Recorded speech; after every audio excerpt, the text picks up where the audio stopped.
ஆண்டவரும் இரட்சகருமாகிய இயேசு கிறிஸ்து நாமத்தினாலே உங்கள் யாவரையும் இந்த ஓய்வு நாள் ஆராதனைக்கு அன்போடு கூட நான் வாழ்த்துகிறேன், வரவேற்கிறேன். இருந்தவனமாக தலை தாழ்த்தி நாம் ஜெபிப்போம். சேனைகளின் கர்த்தர் பரிசுத்தர், பரிசுத்தர், பரிசுத்தர். பரிசுத்த அலங்காரத்துடனே கர்த்தரை தொழுது கொள்ளுங்கள் என்று சொன்ன எங்கள் நல்ல தகப்பனே, மகிழ்ச்சியான இந்த ஓய்வு நாளின் காலை வேளைக்காக நன்றியோடு ஸ்தோத்திரம் செலுத்துகிறோம். ஆண்டவர் இந்த ஆராதனையிலும் பிரசன்னராயிருந்து இந்த ஆராதனை நடத்தி தாரும். ஊடகத்தின் வாயிலாக இல்லங்களிலிருந்து கேட்கிற பிள்ளைகளுடைய இருதயங்களிலே கர்த்தர் பேசும். இந்த வார்த்தையை தியானிக்கின்ற பொழுது எல்லா நிலைமையிலும் இருப்பதற்கு ஆண்டவரை நாங்கள் சிந்தித்து செயல்பட கிருபை செய்யும். இயேசுவின் மூலம் ஜெபங்களும் பிதாவே, ஆமென்.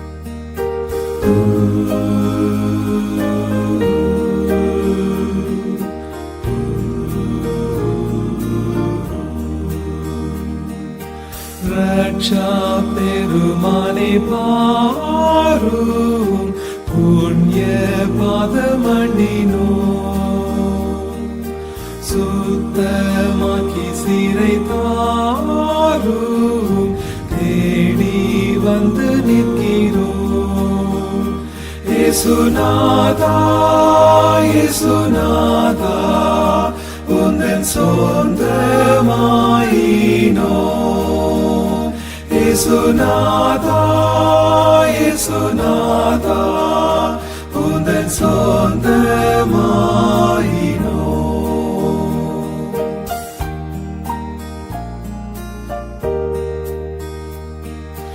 மெய்ப்பன் போல முந்தி சென்றும் பாதுகாத்தும் வருவீர். ஜீவ தண்ணீராண்ட என்றும் இலை போல செய்குவீர்.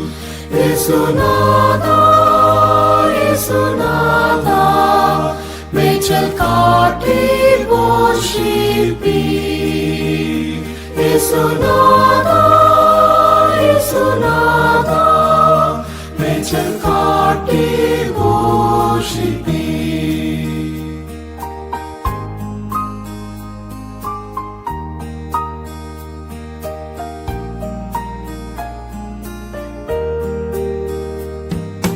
நீதி பாதை தவறாமல் நேசமாய் நடத்துவீர். மோசம் பயமும் இல்லாமல் தங்க செய்து தாங்குவீர். இயேசுநாதா, இயேசுநாதா, ஒரு போதும் கைவிடீர். இயேசுநாதா, இயேசுநாதா, ஒரு போதும் கைவிடீர்.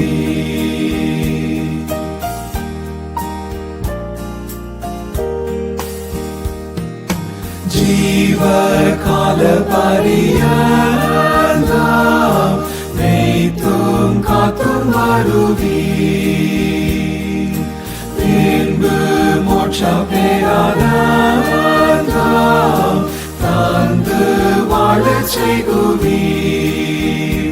இயேசுநாதா, இயேசுநாதா, ஒளி காலம் வாழ்விப்பீர்.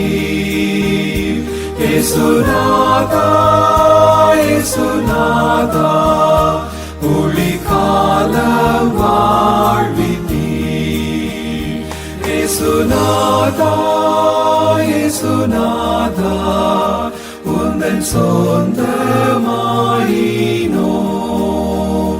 இயேசுநாதா, இயேசுநாதா, உந்தன் சொந்தமாயினோ.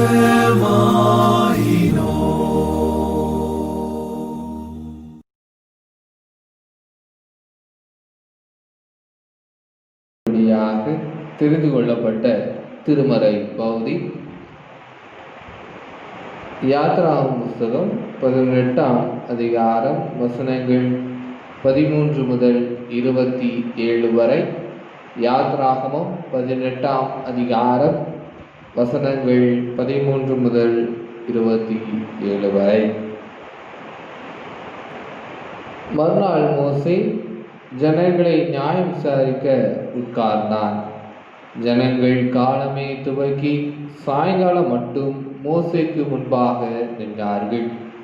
ஜனங்களுக்கு அவன் செய்த யாவையும் மோசேயின் மாமன் கண்டு, நீர் ஜனங்களுக்கு செய்கிற இந்த காரியம் என்ன?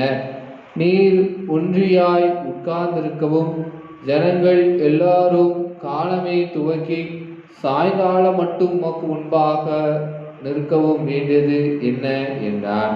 அப்பொழுது மோசே தன் மாமனை நோக்கி, தேவனிடத்தில் விசாரிக்கும்படி ஜனங்கள் என்னிடத்தில் வருகிறார்கள். அவர்களுக்கு யாதொரு காரியம் உண்டானால் என்னிடத்தில் வருகிறார்கள். நான் அவர்களுக்குள்ள வழக்கை தீர்த்து தேவ கட்டளைகளையும் அவருடைய பிரமாணங்களையும் தெரிவிக்கிறேன் என்றான். அதற்கு மோசேயின் மாமன், நீர் செய்கிற காரியம் நல்லதல்ல. நீரும் மூட இருக்கிற ஜனங்களும் தொய்ந்து போவீர்கள். இது உமக்கு மிகவும் பாரமான காரியம். நீர் ஒருவராய் அதை செய்ய மாலே கூடாது. இப்பொழுது என் சொல்லை கேளும். உமக்கு ஒரு ஆலோசனை சொல்லுகிறேன். தேவனும் உம்மோடு கூட இருப்பார். நீர் தேவ சந்நிதியிலே ஜனங்களுக்காக இரும். விசேஷித்தவைகளை தேவனிடத்தில் கொண்டு போய் கட்டளைகளையும் பிரமாணங்களையும் அவர்களுக்கு வெளிப்படுத்தி அவர்கள் நடக்க வேண்டிய வழியையும் அவர்கள் செய்ய வேண்டிய காரியத்தையும் அவர்களுக்கு தெரியப்படுத்தும். ஜனங்கள் எல்லாருக்குள்ளும் தேவனுக்கு பயந்தவர்களும் உண்மை உள்ளவர்களும் பொருளாசையை வெறுக்கிறவர்களுமான திறமையுள்ள மனிதரை தெரிந்து கொண்டு அவர்கள் 1000 பேருக்கு அதிபதிகளாகவும் 100 பேருக்கு அதிபதிகளாகவும் 50 பேருக்கு அதிபதிகளாகவும் 10 பேருக்கு அதிபதிகளாகவும் ஏற்படுத்தும். அவர்கள் எப்பொழுதும் ஜனங்களை நியாயம் விசாரித்து பெரிய காரியங்கள் யாவையும் இடத்தில் கொண்டு வரட்டும், சிறிய காரியங்கள் யாவையும் தாங்களே தீர்க்கட்டும். இப்படி அவர்கள் உம்மோடு கூட இந்த பாரத்தை சுமந்தால் உமக்கு லகுவாய் இருக்கும். இந்த பிரகாரம் நீ செய்வதும் இப்படி தேவன் உமக்கு கட்டளையிடுவதும் உண்டானால் உம்மாலே தாங்கக்கூடும். இந்த ஜனங்கள் எல்லாரும் தாங்கள் போகும் இடத்துக்கு சுகமாய் போய் சேரலாம் என்றான். மோசே தன் மாமன் சொல் கேட்டு அவன் சொன்னபடியெல்லாம் செய்தான். மோசே இஸ்ரவேலர் எல்லோரிலும் திறமையுள்ள மனிதரை தெரிந்து கொண்டு அவர்கள் 1000 பேருக்கு அதிபதிகளாகவும் 100 பேருக்கு அதிபதிகளாகவும் 50 பேருக்கு அதிபதிகளாகவும் 10 பேருக்கு அதிபதிகளாகவும் ஜனங்கள் மேல் தலைவராக்கினான். அவர்கள் எப்பொழுதும் ஜனங்களை நியாயம் விசாரித்தார்கள். வருத்தமான காரியங்களை மாத்திரம் மோசேயினிடத்தில் கொண்டு வந்தார்கள். சிறிய காரியங்களை எல்லாம் தாங்களே தீர்த்தார்கள். பின்பு மோசே தன் மாமனை அனுப்பிவிட்டான். அவன் திரும்ப தன் தேசத்துக்கு போய்விட்டான் என்பது பாடம் முடிந்தது. இந்த வாரத்திலும் தங்களுடைய பிறந்த நாட்கள் ஆசரிப்பவர்கள் 5/7/2020 அன்று AB Jason Vinson, son of Mister Vinod Rukshan, திருமதி எம் ஏஞ்சலின் தெபோரால், daughter of Mister M Mariyaraj. 6/7/2020 அன்று தன்னுடைய பிறந்த நாளை ஆசரிப்பவர் மிஸ்டர் ஆர் எடிசன் ஆன்லின், சன் ஆஃப் மிஸ்டர் எஸ் ரைசன். 7/7/2020 அன்று தன்னுடைய பிறந்த நாளை ஆசரிப்பவர்கள் திருமதி A Jessie, daughter of Mister S Athisayamani, திருமதி R Angel Sophia, wife of Mister P Rufus Samuel Gavaskar. 9/7/2020 அன்று தன்னுடைய பிறந்த நாளை ஆசரிப்பவர்கள் திருமதி A Jayageetha Aani, wife of Mister S Arulkumar, திருமதி E Amsa, daughter of Mister MA Edward. இந்த வாரத்தில் தங்களுடைய பிறந்த நாளை ஆசரிக்கிற பிள்ளைகளுக்காக தலை தாழ்த்தி நாம் ஜெபிப்போம். எங்கள் அன்பின் ஆண்டவரே, எல்லா கிருபைகளையும் எங்களுக்கு தருகிற ஆண்டவர். இந்த வாரத்தில் தம்முடைய பிறந்த நாளை ஆசரிக்கிறேன். எங்கள் திருச்சபையின் பிள்ளைகளுக்காக நாங்கள் ஜெபிக்கிறோம். இரக்கம் நிறைந்த ஆண்டவர், தம்முடைய பிறந்த நாட்களை ஆசரிக்கிற பிள்ளைகளின் வாழ்க்கையிலே கர்த்தர் போதுமானவராக இருந்து சிறப்பாக ஆசீர்வதித்து இந்த பிறந்த நாள் நல்ல ஒரு சந்தோஷம் நிறைந்த நாளாக அமைவதற்கு கர்த்தர் கிருபை தாரும். இந்த பிறந்த நாள் முதற்கொண்டு இந்நாள் வரைக்கும் வழிநடத்தியது போல இந்த வர இருக்கிற வாரத்திலும் புதிய பிறந்த நாளை காணுகின்ற பிள்ளைகளுடைய வாழ்க்கையில் இந்த வருடம் முழுவதும் கர்த்தர் இருப்பீராக. நல்ல ஜீவன், சுகம், பலன், தீர்க்காயுசை கர்த்தர் கட்டளையிட்டு தாரும். அவர்கள் பிரயாணம் செய்கின்ற பொழுது கர்த்தர் பாதுகாவலை தாரும். அன்பின் ஆண்டவரே, அவர்களோடு கூட கர்த்தர் இருந்து அன்று பலப்படுத்துவீராக. நன்றாக வேதம் வாசிக்க ஜெபிக்க கர்த்தர் அனுக்கிரகம் செய்யும். கையின் பிரயாசங்கள் ஆசீர்வாதமாய் அமைவதாக. படிக்கிற பிள்ளைகளுடைய படிப்புகள் எல்லாம் சிறப்பாக இருப்பதற்கு கர்த்தர் கிருபை தாரும். தேவ கிருபை, ஆசீர்வாதம், சமாதானம் அனைத்தும் நிறைவாய் பிள்ளையுடைய வாழ்க்கையில் இருந்து கர்த்தர் ஆசீர்வதித்து ஆலயத்தின் நன்மையினால் திருப்திப்படுத்தும்படியாக கொண்டாடுகிறோம். இயேசுவின் மூலம் ஜெபம் கேளும் பிதாவே, ஆமென்.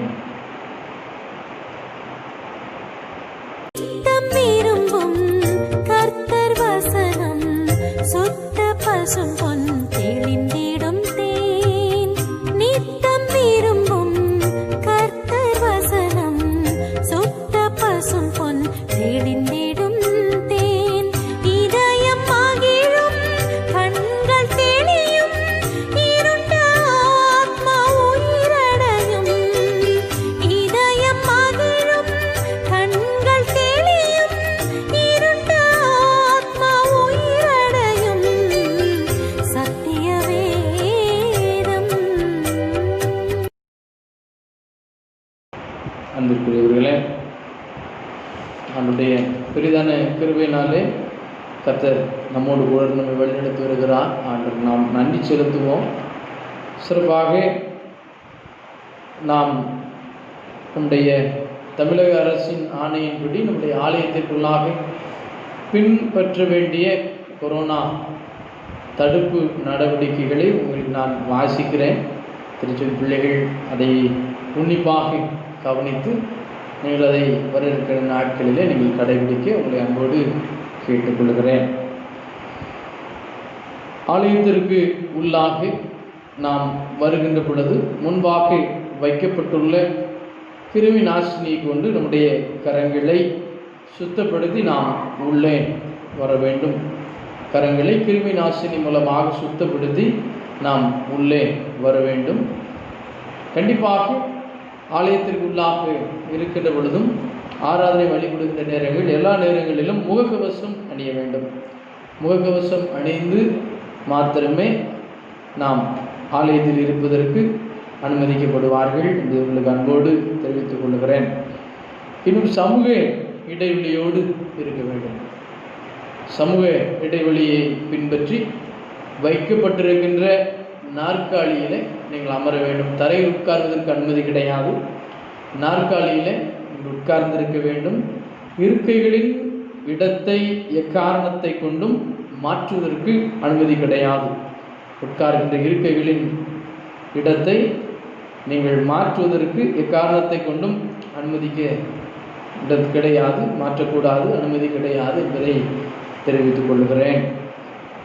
இன்னும் தொற்றின் வீரியத்தின் காரணமாக 10 வயதிற்கு உட்பட்ட சிறுவர்கள்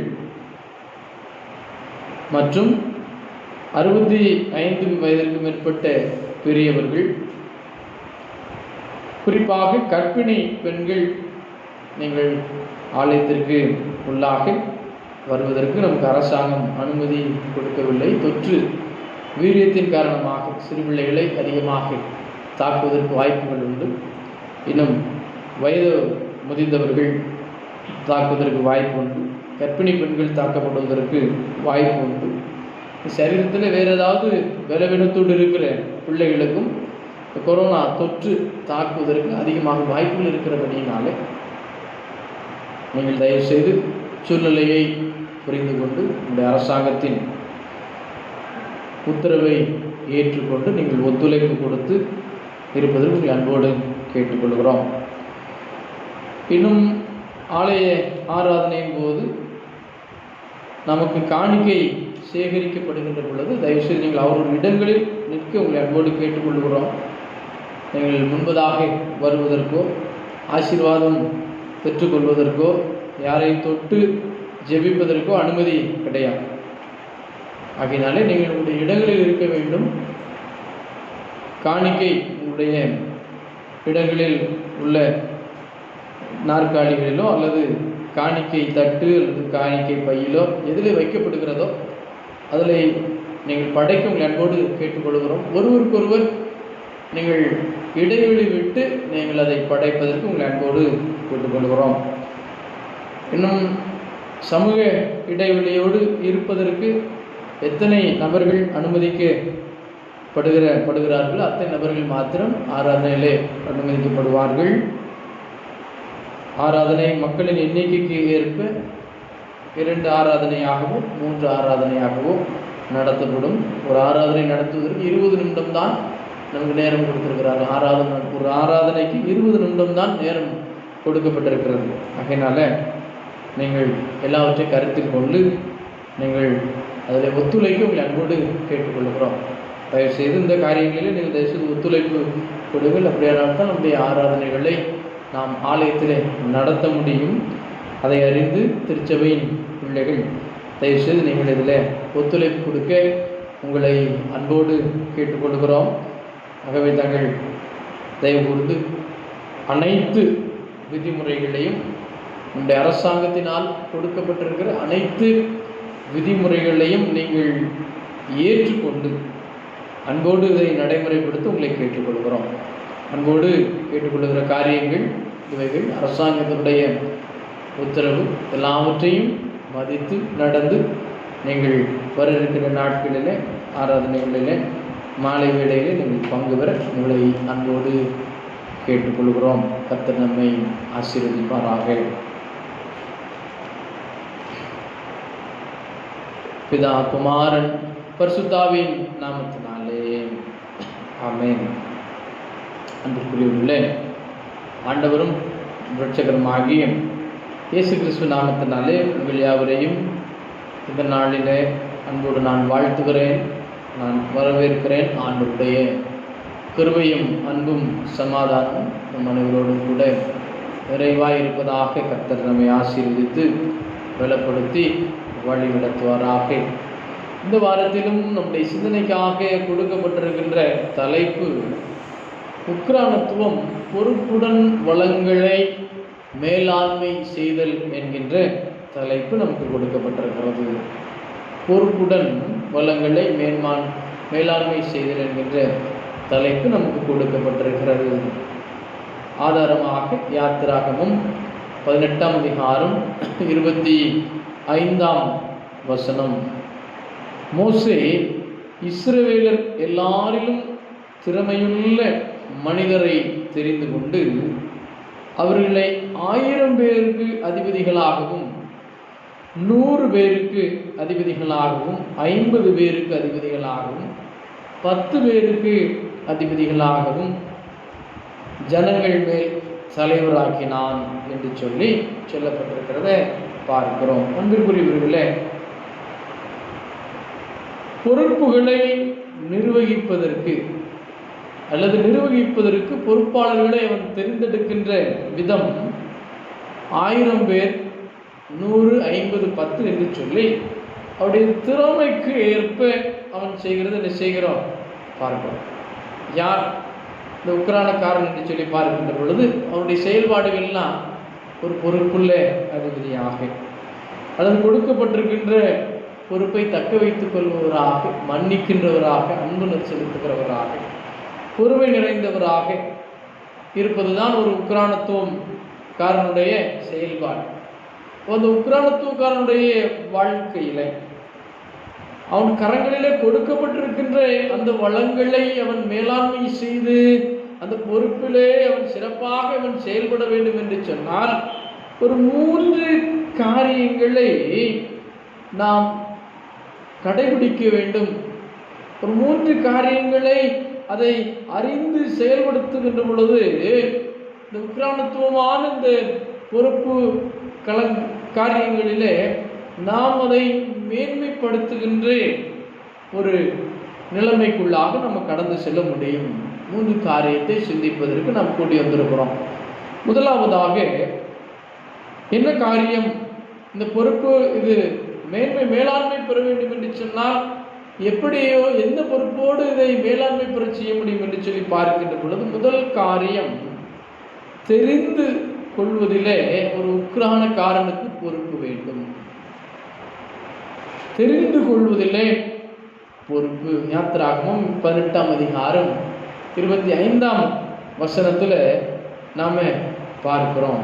அன்பானவர்களே, முதல் பாகத்தில் மோசே இஸ்ரவேலர் எல்லாரிலும் திறமையுள்ள மனிதரை தெரிந்து கொண்டு, அவர் தெரிந்து கொள்வதில் ஒரு பொறுப்பு வேண்டும். ஏனோ தானோ என்று சொல்லி நாம் தெரிந்தெடுப்போம் என்று சொன்னால் அந்த தெரிந்தெடுக்கின்ற காரியம் அங்கே சரியாக இருக்காது.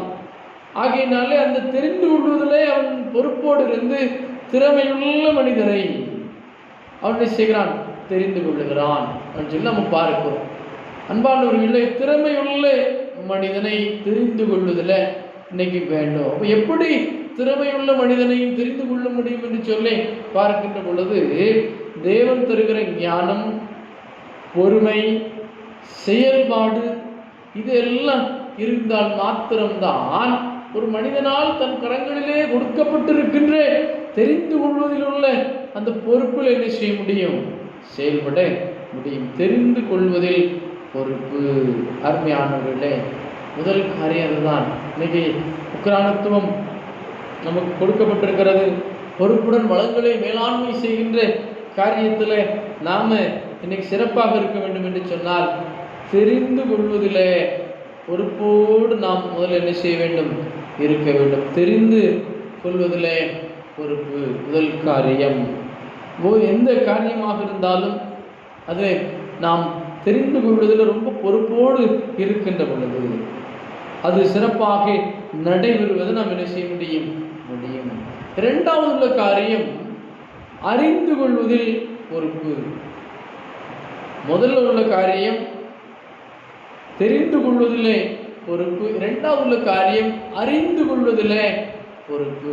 அப்போ எப்படி, எதை அறிந்து கொள் என்று சொல்லி பார்க்கின்ற பொழுது, யாத்திராகமம் 18ஆம் அதிகாரம் 25ஆம் வசனத்தில் அதில் தெரிந்து கொண்டு அதுக்கப்புறம் அவர்களை 1000 பேருக்கு, 100 பேருக்கு, 50 பேருக்கு, 10 பேருக்கு அதிபதிகளாகவும் ஜனங்கள் மேல் தலைவராக்கினான் என்று சொல்லி சொல்லப்பட்டிருக்கிறது. அன்பானவர்களே, ரெண்டாவது உள்ள காரியம், அவனுடைய கெப்பாசிட்டி என்ன, அவனுடைய திராணி என்ன, அவனுடைய திறமை என்ன, அவனுக்கு என்ன பொறுமை இருக்கிறது, எல்லாவற்றையும் அறிந்து கொள்ளுகின்ற பொறுப்பு ஒரு உக்கிரானத்துவக்காரனுடைய வாழ்க்கையில் இருக்க வேண்டும். அதுதான் இரண்டாவது அறிந்து கொள்வதில் இருக்கின்ற பொறுப்பு. உக்கிரானத்துவக்காரன் செயல்பாடுள்ள காரியம் அறிந்து கொள்ளுகணும். யாருக்கு என்ன முடியும்? யாருக்கு 100 ஆடுகளை மேய்க்க முடியும்? யாருக்கு 1000 ஆடுகளை மேய்க்க முடியும்? யாருக்கு 50 ஆடுகளை மேய்க்க முடியும்? யாருக்கு 10 ஆடுகளை மேய்க்க முடியும் என்று சொல்லி ஒரு ஆடு மேய்க்கிற ஒரு மேய்ப்பன் செய்வது போல திராணிக்கு தக்க திறமை உள்ளவர்களை தெரிந்தெடுக்கின்ற அனுபவம் முதலாவது வேணும். அன்பானவர்களே, காணப்பட வேண்டும். அறிந்து கொள்ளுகிறது முதல்ல தெரியணும். ரெண்டாவது, அந்த தெரிந்து கொண்டவர்களிலே யார் எந்த திறமை, யார் என்ன நிலைமைங்கிறது நாம் என்ன செய்ய வேண்டும்? அறிந்து கொள்ள வேண்டும். இரண்டாவது உள்ள காரியம் அன்பானவர்களே, பொறுமை. தாய்க்கு தான் தெரியும் பிள்ளை எவ்வளோ நேரம் அது சாப்பிடுவதற்கு நேரம், பிள்ளைக்கு எந்தெந்த நேரத்தில் எதை எதை கொடுக்க வேண்டும் என்பது ஒரு தாய்க்கு தெரியும். பொதுவாக குழந்தைகளுக்கு உணவு கொடுப்பதில் பெண்கள் அதிகம் என்ன செய்வார்கள்? முக்கியத்துவம் இருப்பார்கள். ஒரு தாய், ஒரு பாட்டியம்மா, அல்லது ஒரு அத்தை, அல்லது குடும்பத்தில் உள்ள மற்ற பெண்கள், இவர்கள் உணவளிக்கின்ற எல்லா காரியங்களிலும் பொறுமையோடு என்ன செய்வாங்க? இருப்பாங்க. ஏன்னு சொன்னால் அந்த பிள்ளை கூட தான் சாப்பிடும், இப்படி தான் இருக்கும். அப்போ அது ஒரு பொறுப்பு. அப்போ அன்பானவர்களே, அப்போ அந்த பிள்ளையை பற்றி ஒரு தாய் அறிந்து கொள்வது போல அறிந்து கொள்ளுகின்ற தன்மை இருக்கின்ற பொழுதுதான் இந்த வளங்கள் அது மேலாண்மை என்ன செய்ய முடியும் ரெண்டாவது உள்ள காரியம்.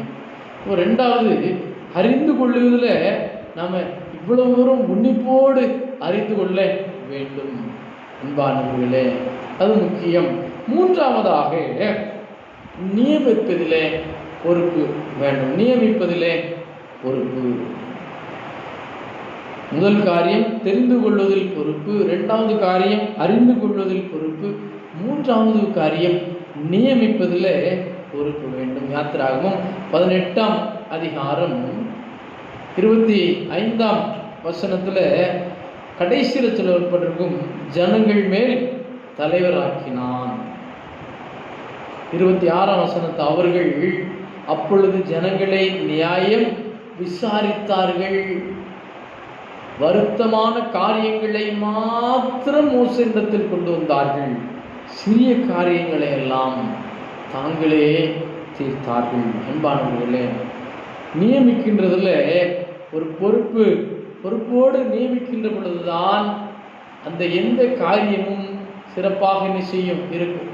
அன்பானவர்களே, ஆகினால்தான் நம்முடைய அரசாங்க முறைகள் எல்லாவற்றையும் பார்க்கின்ற பொழுது தனித்தனி துறைகளாக பிரிக்கப்பட்டு அந்த ஒரு துறையில் 10 பேர் என்ன செய்வாங்க இருப்பாங்க. ஒரு விளையாட்டுத்துறை எடுக்கணும்னு சொன்னால் அதில் 10 பேர் என்ன செய்வாங்க இருப்பாங்க. விளையாட்டுத்துறை அமைச்சர் கையில் போய் வெறும் பேப்பர் தான் என்ன செய்யும் கிடைக்கும். அப்போ 10வது இடத்தில் இருப்பவர் 9வது இடத்தில் இருப்பவர் 8, 7, 6, 5, 4, 3, 2ன்னு சொல்லி போய் முதல் பொறுப்பில் இருக்கிற அந்த அமைச்சர் கையில் அது போகின்ற பொழுது அப்போ அது ஒருவேளை தீர்க்க முடியாத காரியங்களாக இருந்தால் மட்டும்தான் அங்கே என்ன செய்யும் போகும், அல்லது உற்சாகப்படுத்த காரியங்களாக இருந்தால் தான் என்ன செய்யும் போகும். இப்போ ஏன் ஒரு அரசாங்கம் இவ்விதமாக நியமிக்கிறது அப்படின்னு சொன்னால் அது நியமிப்பதில் பொறுப்போடு இருப்பதை தான் என்ன செய்கிறது காண்பிக்கிறது. அப்போ எந்த காரியத்தில் இருந்தாலும் இந்த உக்ரானத்துவம் பொறுப்புடன் வளங்களை மேன்மை பெற செய்ய வேண்டும் என்று சொன்னால் நியமிப்பதில் ஒரு பொறுப்பு என்ன செய்ய வேண்டும் நியமிப்பதில் ஒரு பொறுப்பு என்ன செய்ய வேண்டும் காணப்பட வேண்டும். அன்பானவர்களே, ஏற்றம், இரக்கம், தாழ்வு எல்லாவற்றையும் அறிந்து அதற்கேற்றாப்பு இருக்கிற சூழ்நிலையில் என்ன செய்ய வேண்டும் அறிந்து கொள்ள வேண்டும். அன்பானவர்களே, ஒரு மனிதன் ஒருவன் விமானம் ஓட்டுவதற்கு ஆசைப்பட்டானா, ஆசைப்பட்டு அந்த மனிதனுக்கு விமானம் ஓட்டுவதற்கு மிகுந்த ஆசை.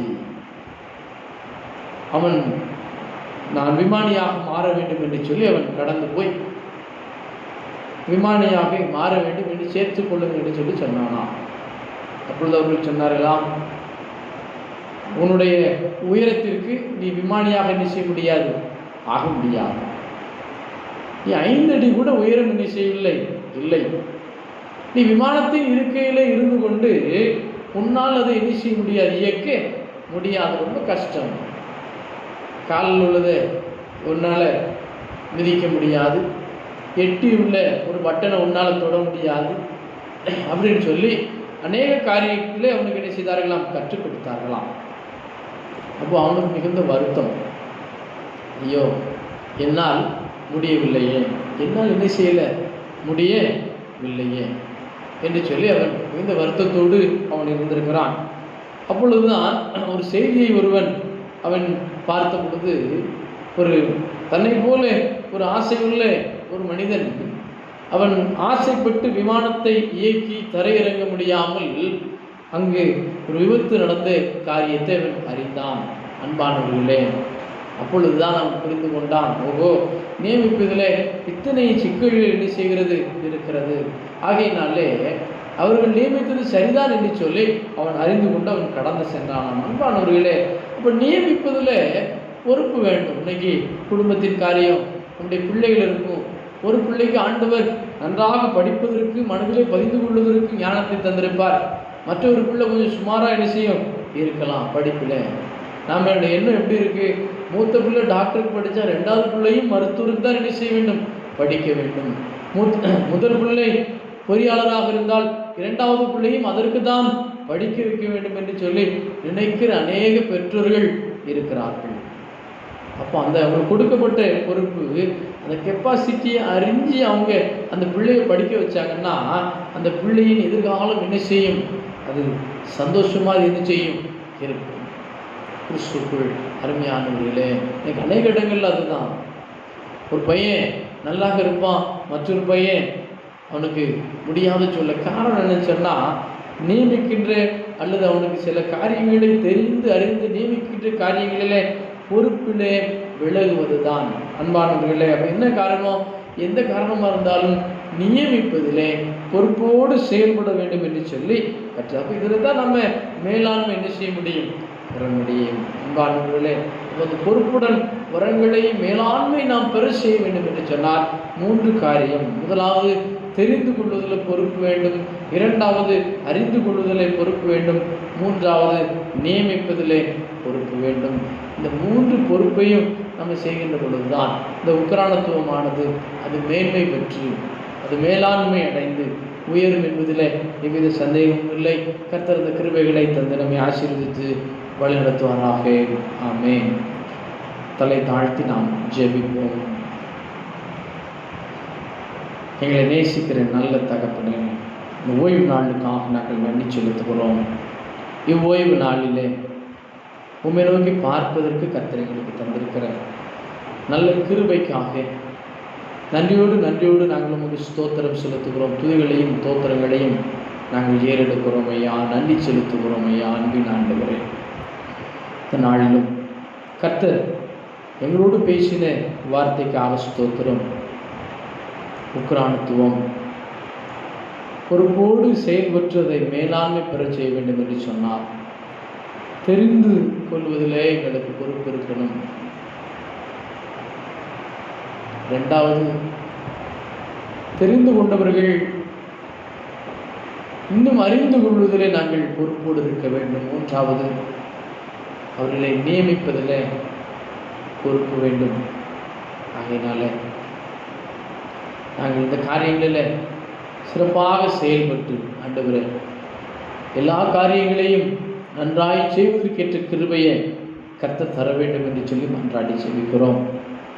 அன்பின் ஆண்டவரே, திருச்சபையின் சிறு பிள்ளைகளுக்காக மன்றாடுகிறோம். சிறு பிள்ளைகளை நேசிக்கிற ஆண்டவர் பிள்ளைகளுக்கு எதிரான எந்த கொடிய வியாதியிலும் நேரிடாதபடி கர்த்தர் பாதுகாத்தருளும். வாலிபர்களுக்காக செபிக்கிறோம். வாலிபர்களும் இல்லங்களில் இருக்கவும் ஆண்டவரே இருந்து நல்ல காரியங்களை கற்றுக்கொள்ளும் இருப்பர் கர்த்தர் கிருபை தாரும்.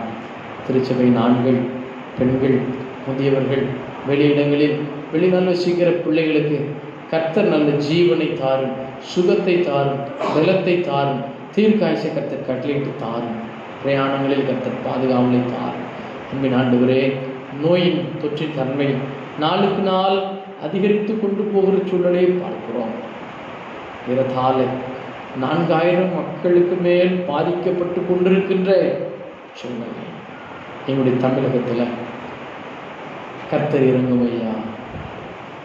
ஆண்டவரே, கண்ணுக்கு தெரியாத ஒரு கிருமியோடு போராடி கொண்டிருக்கிற உலகம் கர்த்தர் இறங்கும். உம்முடைய கண்களுக்கு எதுவும் மறைவில்லை என்று சொல்லி நாங்கள் பார்க்கிறோம் ஐயா. நீர் கண்களால் காண்கிற ஆண்டவர் அந்த கிருமியின் தாக்கத்தை முற்றிலுமாக நீர் அழித்து போட கர்த்தர் கிருபை செய்கிறார். எங்கள் விண்ணப்பங்களை பாருங்கள். எங்களை கர்த்தர் பரிசுத்தப்படுத்த எங்கள் கண்ணீரை கர்த்தர் கண்டு ஆண்டவரை குணப்படுத்தும்படியாக மன்றாடுகிறார். பாதிக்கப்பட்டு இருக்கிற பிள்ளைகளுக்கு கர்த்தர் பரிபூர்ண விடுதலையை தனிமைப்படுத்தப்பட்ட நிலைமையில் இருக்கிற பிள்ளைகளுடைய சோர்வுகளை கர்த்தர் மாற்றும். இழப்போடு இருக்கிற குடும்பத்தில் பிள்ளைகளின் வாழ்க்கையில் கர்த்தராகிய ஆண்டவர் இழப்புகளை தாங்கிக் கொள்வதற்கு ஏற்ற பலனை தந்து ஆறுதலை தரும்படியாக மன்றாடி செபிக்கும். கர்த்தர் பெரிய காரியங்களை செய்யும். திருச்சபையில் பலவீனத்தோடு இருக்கிற பிள்ளை கர்த்தர் சுகத்தை தார். கண்ணீரோடு கவலையோடு வேலை வாய்ப்பு இல்லாமல் வருமானத்துக்கு என்ன செய்வோம் என்று ஏங்கிக் கொண்டிருக்கிற பிள்ளைகளின் வாழ்க்கையிலே கர்த்தர் இறங்குகிறார். இறங்கி அவருடைய கண்ணீரை கர்த்தர் துடைக்க முடியாது. அன்றாடி நாங்கள் ஜெபிக்கிறோம். கர்த்தராகிய ஆண்டவர் இறங்குகிறார். ஸ்தோத்திரம் செலுத்துகிறோம், நன்றி செலுத்துகிறோம். இன்னும் கூட தகப்பனே, நம்முடைய திருச்சபையின் பிள்ளைகள் வாழ்க்கையில் காணப்படுகிற கடன் பாரங்களை எல்லாம் கர்த்தர் மாற்றும். திருமண வயதில் இருக்கிற பிள்ளைகளுக்கு திருமண வாழ்க்கையை கர்த்தர் நியமித்துத்தார். கர்ப்பத்தின் கனிக்காக கண்ணீரோடு ஜெபிக்கிற பிள்ளைகளுக்கு கர்த்தர் இறங்கும். வேலை வாய்ப்புக்காக காத்திருக்கிற பிள்ளைகளுக்கு அதற்கான கிருபைகளை தான். படிக்கிற பிள்ளைகள் தங்களுடைய மேற்படிப்பை எண்ணி துக்கத்தோடு இருக்கிற சூழ்நிலையில மேற்படிப்புக்கான அனுகூலத்தை கர்த்தர் கட்டளையிட்டு தருகிறார். அன்பின் ஆண்டவரே, இன்னும் என்னுடைய திருச்சபை பிள்ளைகளின் வாழ்க்கையில் நிறைவான சகல ஆசீர்வாதங்களையும் கட்டளையிட்டு தருகிறீர்கள். அன்பின் ஆண்டவர், பெரிய காரியங்களை செய்து ஆசீர்வதியும். ஆலய பணியாளர், சபை ஊழியர், திருச்சபையின் மூப்பர்கள் எல்லாரையும் கர்த்தர் பொறுப்படுத்தும். சேகர தலைவருக்காக, தூத்துக்குடி ஆசிரியர் திருமண்டல பேராயர் ஐயா அவர்களுக்காக, ஏனைய நிர்வாகஸ்தர்களுக்காக நாங்கள் ஜெபிக்கிறோம். கர்த்தர் இறங்கும். இறங்கியவர் மூலமாக வளர்ச்சி பணியிலே அழைத்து செல்கிறார். அன்பின் ஆண்டவரே, இன்னும் திருமண்டலத்தின் பொருளாதார தேவைகள், சேகரத்தின் பொருளாதார தேவைகள் எல்லாம் கர்த்தர் சந்தியும். மிஷினரிமார்கள் உடைய தேவைகள், குடும்பங்கள் எல்லாவற்றையும் கர்த்தர் சந்திக்கும்படியாக மன்றாடி ஜெபிக்கிறோம். இந்திய தேசத்துக்காக ஜெபிக்கிறோம். இந்திய தேசத்தில் கர்த்தர் காணப்படுகின்ற நோயின் தாக்கங்கள் விரைவிலே குறைவதற்கேற்ற கிருபைகளை கர்த்தர் தருகிறார். ஆளுகை செய்கிற பிரதமர், மற்ற அமைச்சர்கள், ஜனாதிபதி, சட்டமன்ற நாடாளுமன்ற உறுப்பினர்கள், அரசு உயர் அதிகாரிகள், காவல்துறை உயர் அதிகாரிகள், இராணுவ வீரர்கள், இராணுவ அதிகாரிகள்லாம் கர்த்தர் பொறுப்படுத்தும். எல்லைகளிலே காணப்படுகின்ற பதட்டமான சூழ்நிலைகள் மாறுவதற்கு ஏற்ற கிருபைகளை கர்த்தர் தாரும், தந்து வழிநடத்தும். பெரிய காரியங்களை நிறைவாய் செய்யும்படியாக மன்றாடி நாங்கள் ஜெபிக்கிறோம். தொடர்ந்து நாம் மாத்திரம் மகிமைப்பட கர்த்தர் கிருபை தார். இந்த வாரம் முழுவதும் கர்த்தர் எங்களோடு பயணித்து வார். இயேசுவின் மூலம் ஜெபங்களும் பிதாவே, ஆமென். நம்முடைய ஆண்டவராக இயேசு கிறிஸ்துவினுடைய கிருபையும் பிதாவாகிய தேவனுடைய அன்பும் பரிசுத்த ஆவியின் ஐக்கியம் நம் அனைவரோடும் கூட எப்போதைக்கும் இருப்பதாக. ஆமென்.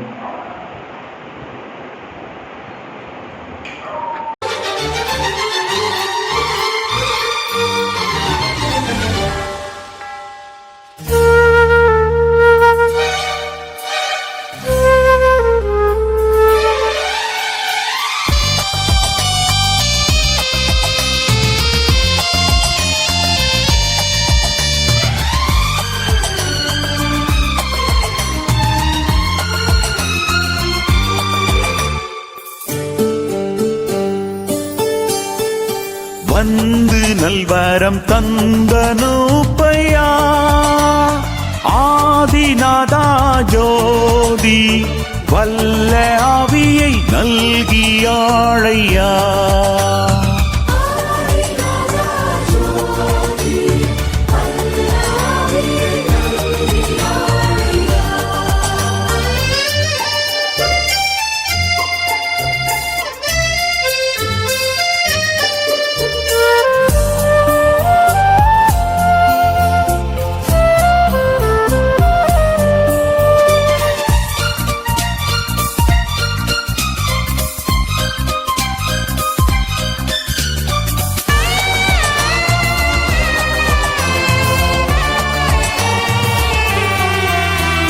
பண்ணின ஜெபம் எண்ணி கேளினும் ஆதிநாதா ஜோதி பண்பாய் உள்ளினில் பதிந்தே ஆழென்றும்.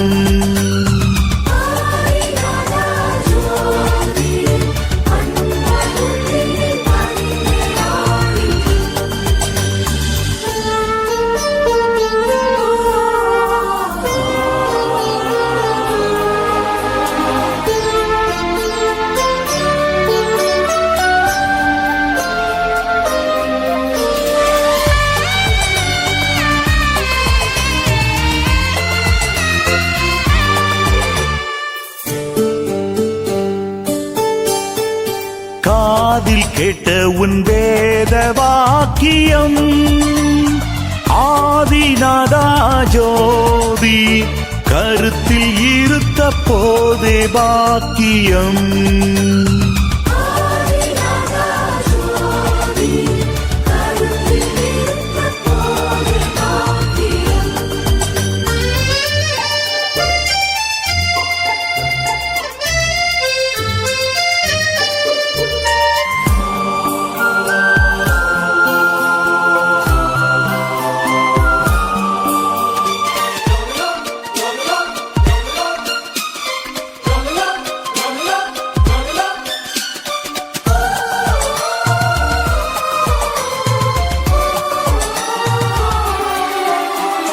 புறத்தில் சென்று அறத்தை செய்யவே ஆதிநாதா ஜோதி புத்தி தானன் புதிதாய் உய்யவே